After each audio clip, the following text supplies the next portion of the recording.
rendez-vous d'Alfred Hitchcock raconté par Serge Sauvion. Aujourd'hui, La vengeance et les hommes de Donald Honig.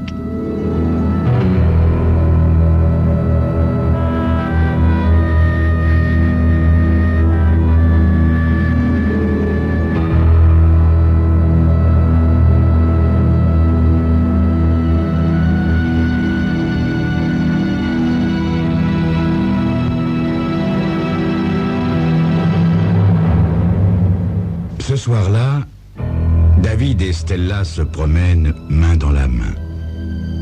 David est venu la chercher chez elle et le père de Stella l'a accueilli comme son fils, car il sait que bientôt les deux jeunes gens seront mariés.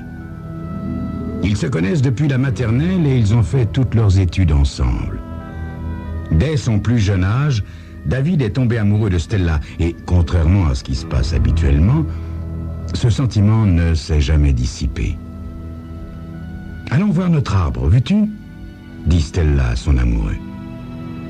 Il lui sourit tendrement et ils s'enfoncent tous deux dans la petite forêt qui borde Freetown. C'est là qu'ils venaient toujours se promener quand ils étaient enfants. « Tu te souviens de toutes les histoires qu'on racontait sur ce bois » demande Stella. On disait qu'il y avait des animaux monstrueux et des géants qui capturaient les enfants pour les manger. Mais moi, je n'avais pas peur, parce que tu étais là. Je sais, dit David. Et ça me rendait très fier.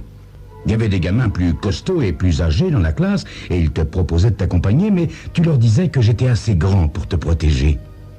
Ils se mettaient à rire et Stella l'imite bientôt. Mais soudain, à un détour du sentier, ils s'arrêtent.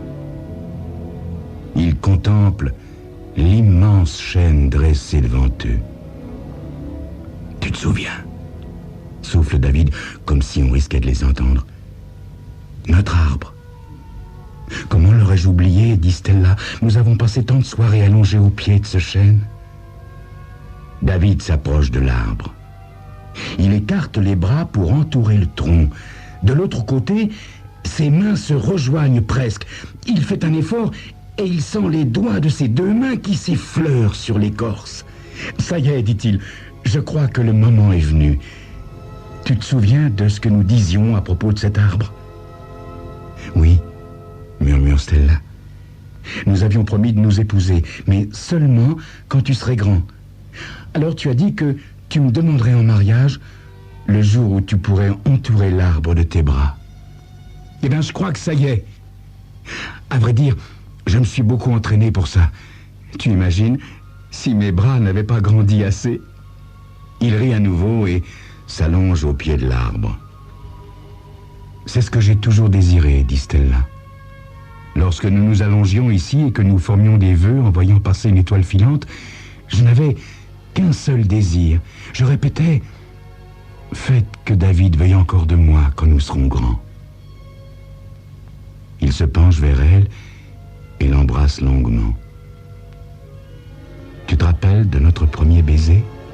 demande-t-il. « Oui, comme si c'était hier. » Elle se redresse brusquement. « Nous avons commencé à jouer à cache-cache. Tu as fermé les yeux et tu t'es mis à compter. Oh, ferme les yeux, David. Ferme les yeux et compte comme ce jour-là. » David ferme les yeux en souriant. 1, 2, 3, 25, 40, 100.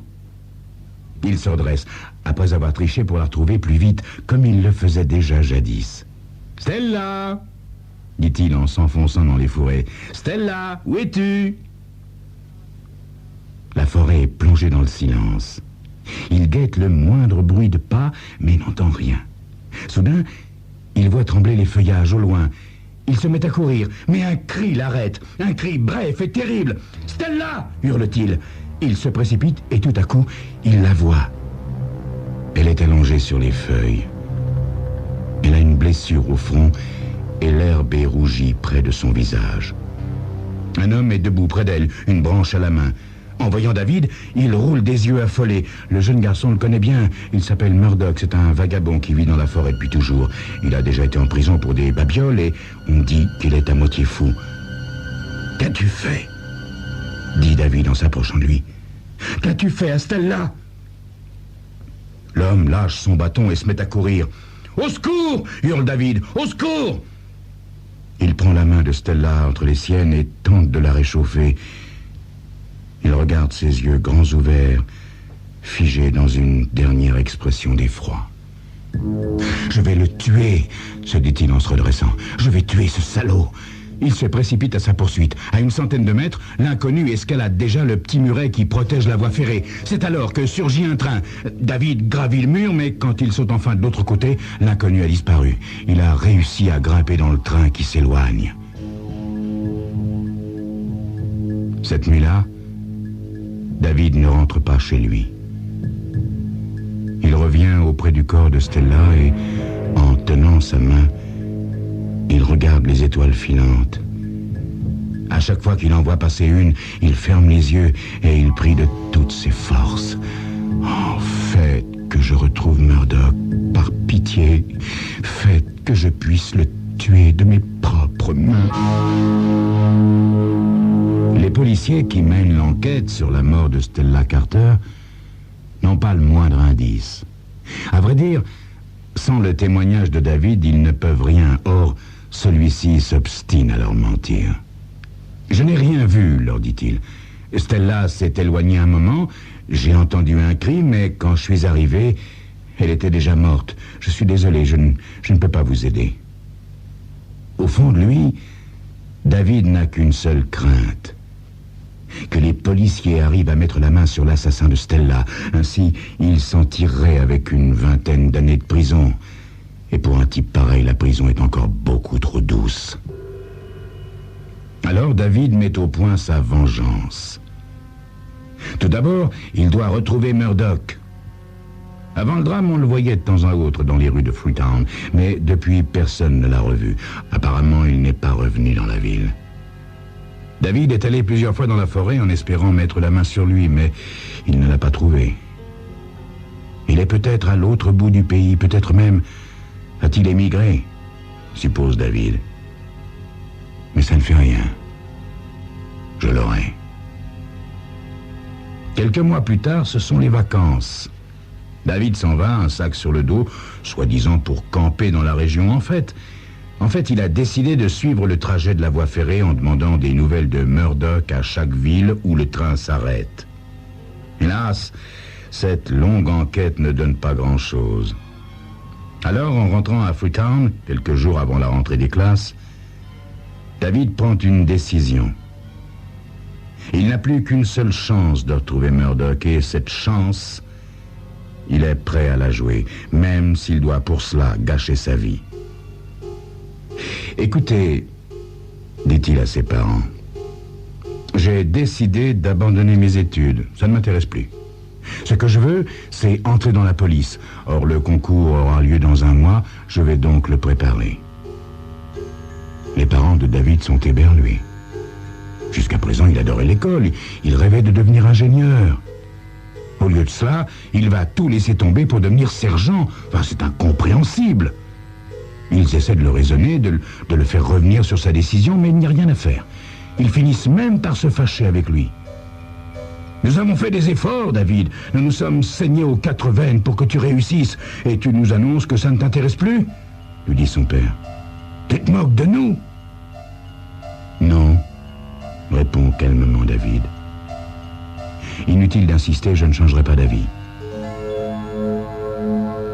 Il quitte donc ses parents, ou plutôt, ceux-ci le mettent à la porte. En attendant l'examen, il trouve une petite chambre que lui loue une vieille femme contre quelques heures de ménage. Un jour, se dit-il, quand tout sera fini, je leur expliquerai. Le jour de l'examen, par une étrange ironie du sort, le sujet qui est soumis au candidat est « Pensez-vous que, dans certains cas, les gens aient le droit de se faire justice eux-mêmes ?» David sourit en lisant la question. Il a envie d'écrire « Quand il s'agit de salauds comme Murdoch, tout est permis, mais il se contrôle et rend un devoir où il explique que la justice est souveraine. »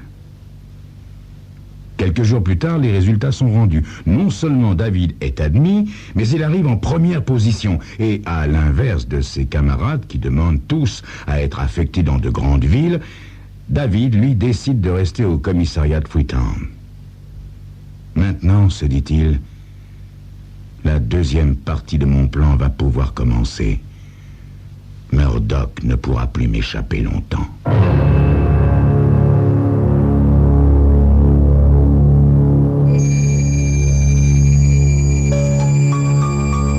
Laissons refroidir un instant la vengeance de David.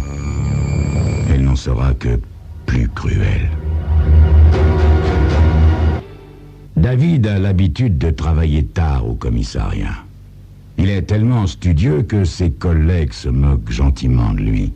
« Tu penses jamais à t'amuser ?» lui demande Gary, un jeune stagiaire venu de la ville voisine. « Tu as tort. Moi, je suis pas là depuis longtemps, mais je trouve que les filles de Freetown sont sacrément jolies. » David serre les poings en songeant à Stella, mais s'efforce de sourire. Enfin, un soir, il se retrouve seul comme il l'avait tant espéré. Il descend dans la cave où se trouvent les fichiers et commence à les consulter. Il trouve rapidement ce qu'il cherche. Murdoch, Philippe, condamné pour grivellerie, vol à la tire et vagabondage. Suite une description du clochard et enfin la mention « actuellement libre de toute inculpation ». David referme le dossier. S'il se tient tranquille, se dit-il, on ne le retrouvera jamais. Il faut donc que j'arrange ça. Cette nuit-là, David retourne dans la forêt. Ce qu'il va faire demande un certain courage, mais il est prêt à tout pour retrouver l'assassin de Stella. Bien sûr, de longs mois ont passé déjà, mais en revoyant le vieux chêne, David a les larmes aux yeux. Il a l'impression que c'était hier. Il sort son revolver de son étui et inspire profondément. « Je dois mettre le paquet », se dit-il. « Sinon, on recherchera juste Murdoch dans les alentours. Il faut que la police fédérale s'en mêle. » D'une main tremblante, il retire le cran de sûreté. Il ferme les yeux, pose le canon de son revolver sur sa cuisse, puis il pense de toutes ses forces à Stella et tire. Une douleur atroce lui déchire les muscles. Il s'écroule sur l'herbe, évanoui.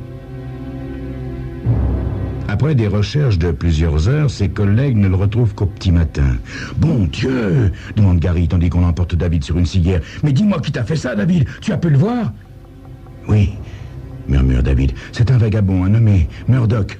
J'ai sorti mon arme, mais il a été plus rapide. »« T'en fais pas, mon vieux, on va le coincer. On va ratisser la forêt. Il est sûrement pas loin. »« Ah si, répond David. « Après m'avoir tiré dessus, il a sauté le petit muret. Je crois qu'il a réussi à attraper le train. » D'accord, David. Alors, dans ce cas, on va mettre les fédéraux sur l'affaire. Quelques jours plus tard, David est sur pied. Il n'a plus qu'à attendre. Il n'a pas réussi à mettre la main sur Murdoch tout seul, mais désormais, la police est sur le coup et tous les commissariats du pays détiennent la photo du vagabond. Maintenant, se dit-il, maintenant je le tiens. Il doit se cacher dans je ne sais quel coin perdu, mais il ne peut plus m'échapper. Un de ces jours, on va le ramener à Freetown, des menottes au poignet. Alors, je m'occuperai de lui. L'instant que David a tant espéré se produit enfin. En effet, un soir, il y a un coup de téléphone dans le bureau. Gary décroche et regarde David en souriant. « David, ça y est, dit-il en raccrochant. On a réussi à coincer le fumier qui t'a tiré dessus. Maintenant, il va payer, fais-moi confiance. » « Oui, » se dit David dans un sourire. « Il va payer, mais pas comme tu le crois, Gary. Pas comme tu le crois. » Quelques heures plus tard, Murdoch est ramené à Freetown.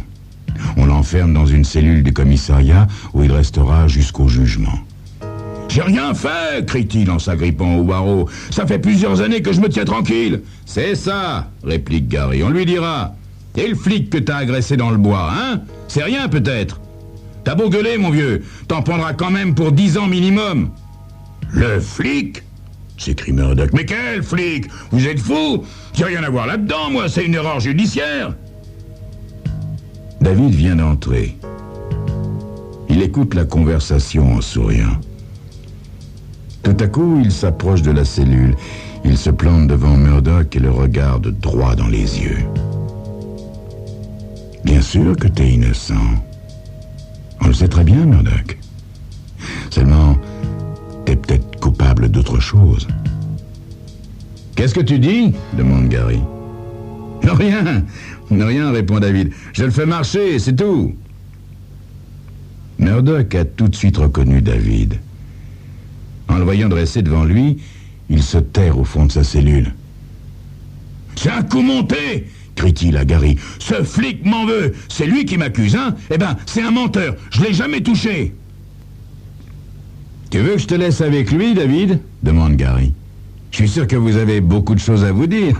Après tout, il aurait pu te tuer. Non, je te demande quand même une chose, mon vieux, hein? Ne la moche pas trop. Après, on va encore dire qu'il se passe de drôles de trucs dans les commissariats. T'inquiète pas, Gary. Je vais juste parler avec lui, dit David. Va te coucher tranquillement. Je garderai le commissariat cette nuit. Ne laissez pas avec lui, hurle Murdoch. Il m'en veut, je vous dis. Il va me tuer.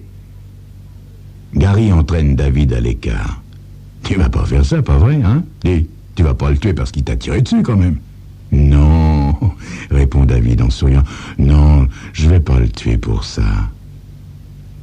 Rassuré, Gary s'en va. Alors David s'approche de Murdoch. Celui-ci s'est assis sur son lit. Il a l'air résigné. « Ça fait déjà presque 1 an que je te cherche. Je suis même entré dans la police pour te retrouver. »« Je sais, » répond Murdoch. « J'ai tout fait pour vous échapper. J'ai essayé de m'enfuir à l'autre bout du pays, mais il n'y avait rien à faire. On était destinés à se retrouver, hein ?» David tire de sa poche la clé de la cellule, puis il l'ouvre. « Où m'emmenez-vous » demande Murdoch. « Là où tu as tué Stella » répond David. « Je veux t'entendre crier, supplier comme elle l'a fait. » Murdoch se lève sans résister. À cet instant, David remarque qu'il a une béquille. Le vagabond marche avec difficulté en s'appuyant lourdement sur sa canne. « N'essaie pas de m'attendrir, » dit David en tirant son revolver de sa poche. « Avance plus vite que ça !» Les 2 hommes traversent lentement la ville dans la nuit. Lorsqu'ils arrivent en lisière de la forêt, Murdoch s'écroule à bout de force. « Ma jambe, j'ai trop de mal, je peux plus marcher. »« Lève-toi !»« Il n'y en a plus pour très longtemps maintenant.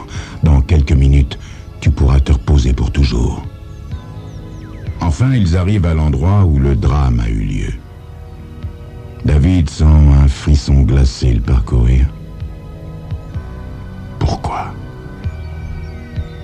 Pourquoi l'as-tu tué, Murdoch? Non, répond calmement le vagabond. Vous avez toujours cru que j'avais tué cette fille, hein? Ben, c'est une erreur.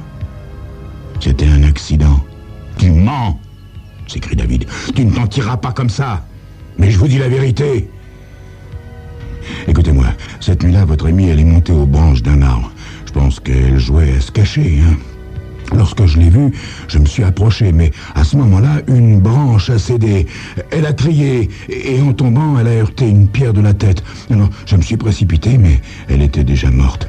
C'est alors que vous êtes arrivé à votre tour. David lève les yeux vers l'arbre que le vagabond lui montre du doigt. Il voit, à travers le halo de ses larmes, plusieurs branches brisées nettes. Ainsi, cet homme dit vrai. Depuis des mois, David cherche à se venger d'un crime qui n'a pas eu lieu. Il range son revolver dans sa poche. D'une voix brisée, il dit « Allez, fiche le camp, Murdoch. Laisse-moi seul. j'avouerai à mes chefs que tu n'es pour rien dans ma blessure. Pourtant, le vagabond ne s'en va pas, au contraire. En s'appuyant sur sa béquille, il vient se planter devant David. Écoutez, monsieur, écoutez la fin de l'histoire. Lorsque vous m'avez vu, vous vous êtes mis à hurler, alors moi j'ai pris peur. Personne n'aurait voulu croire que c'était un accident. Puis j'avais déjà été condamné, alors je me suis enfui. J'ai sauté le petit muret et j'ai essayé d'attraper le train au vol. Malheureusement, une roue m'a happé le pied. J'ai quand même réussi à grimper dans un wagon à bestiaux, mais quelques jours plus tard, il a fallu m'amputer. David lève les yeux sur Murdoch. Le regard du vagabond brille de haine. Je suis pour rien dans la mort de votre ami, monsieur le policier. En revanche, c'est bien à cause de vous que je suis infirme. J'ai essayé d'oublier, de vous chasser de mon esprit, mais c'est vous qui m'avez retrouvé. Alors, tant pis pour vous. Vous allez payer. David lève ses bras pour se protéger, mais la béquille l'atteint en pleine tempe. Le vagabond frappe encore. Enfin, il jette sa béquille par terre et s'assied aux côtés de sa victime. Cette fois, se dit-il, je n'essaierai pas de m'enfuir. Ils me retrouveront au petit matin. Et ils me tueront certainement, mais au moins, ce sera pour un crime que j'ai vraiment commis.